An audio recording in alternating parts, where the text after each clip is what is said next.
Welcome to part 12 of my Tevo Black Widow mods videos. In this video I'm not going to work on the control box as I'm still waiting for some of the parts to finalize the design. And as you can see, the aviation connectors still haven't arrived yet, and I also ordered a touchscreen which I'm waiting for it as well. And I need these parts to arrive because I need the dimensions of these so that I can design the control box properly. So because of that, the control box is going to have to wait. But in this video I'm going to revisit an old project that I started a few videos ago. I think it was in part 8 or part 9 or something like that, and that is the spool holder and filament guide. So in this video I'm going to finish those. I will now quickly cover the progress that I've made so far and talk about the plan.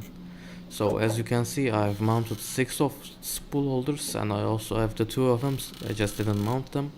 The plan is I'm going to have the filament run up to the top of the enclosure and then have a box there to let the filament go there. I'm going to remove this holder and I'm going to have all of the filaments that you see on the sides route to here, and whatever filament that I'm going to use, I'm just going to pull it.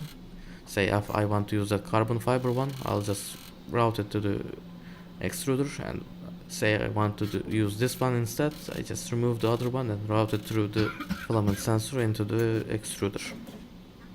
So right now I'm working on printing some of the parts for the filament guides, so let me just quickly finish the printing and then I will show you the parts that I've printed, and then we will move on to actually installing these. So the printing is finally complete. As you can see, I printed quite a few parts, and here are even more. The prints took quite a few days actually, but they are finally finished, and I'll just quickly talk about the purpose of each of the parts. But before I talk about them, as I said, I'm going to route the filament to the top of the enclosure, and I'm going to route it through this PTFE tubing. And the reason I'm doing that is not because I want to have the filament sealed, but it's just to make my life easier about routing them. So here are quite a few filament guides for the PTFE tubing, and as you can see, these each hold 4 of these side by side. I also have here a few singles. These are the ones that are going to go near the spool holders, and this is the one that are going to go to the sides, and they are all going to route to this box. This is just an old Raspberry Pi enclosure that I repurposed and then mounted these to the sides. These are just push fit fittings for the PTFE tubing, and as you can see, I have drilled a few holes for these.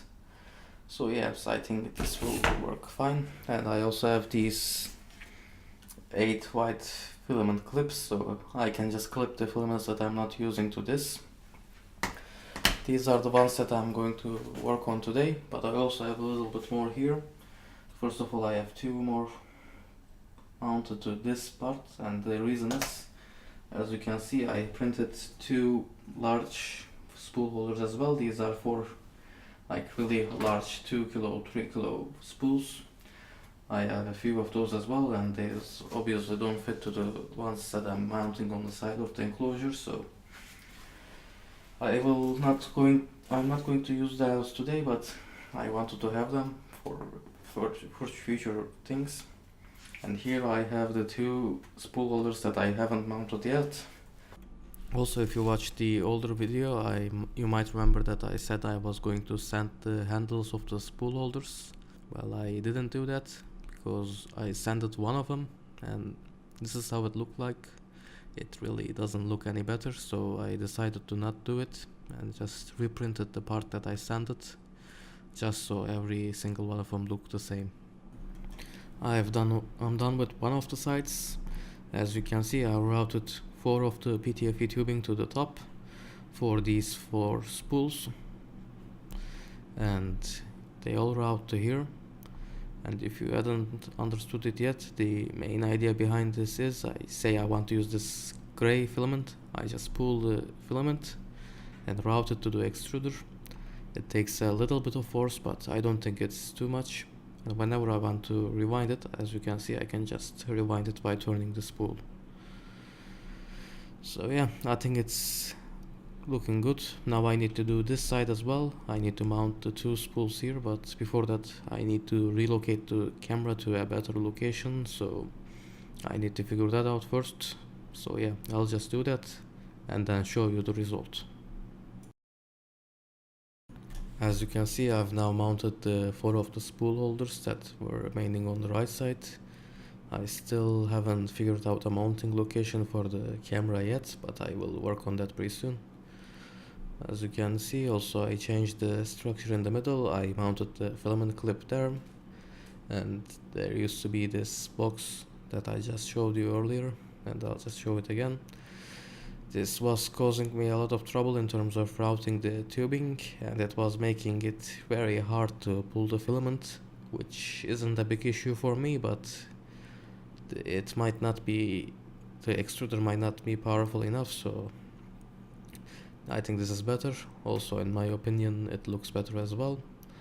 The only downside to this is, as you can see, the PTFE tubing can easily slide off those clips, so I need to be careful about that. But other than that, I'm happy with the result. I'll just figure out a better location for that camera and then remove this spool holder as well, and then show you the result. I have now mounted the camera. As you can see, this is the location that I chose, but it really isn't that great of a location, and it really doesn't get a good angle of the heat bed, and as you can see here, it's not great.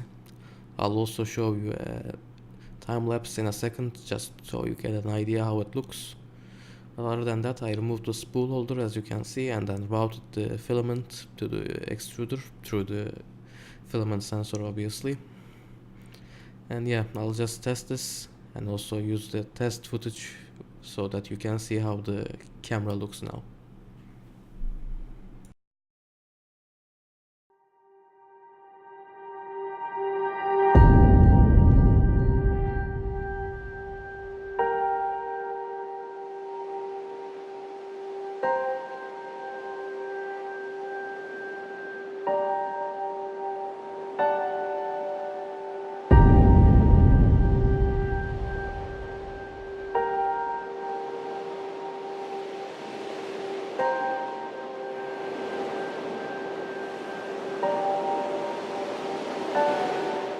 Another thing that I wanted to do in this video was installing these AM2302 temperature and humidity sensors, but unfortunately I couldn't do that, and the reason is they didn't work. I have 2 of these, so I hopefully verified it that it's not the fault with the temperature sensors by trying 2 of them. And I'm also confident in my wiring, so I'm not exactly sure what was the problem, but anyway, I worked on these for about 2 days and they didn't work, so I will revisit these in a further video, but I'm not sure when exactly.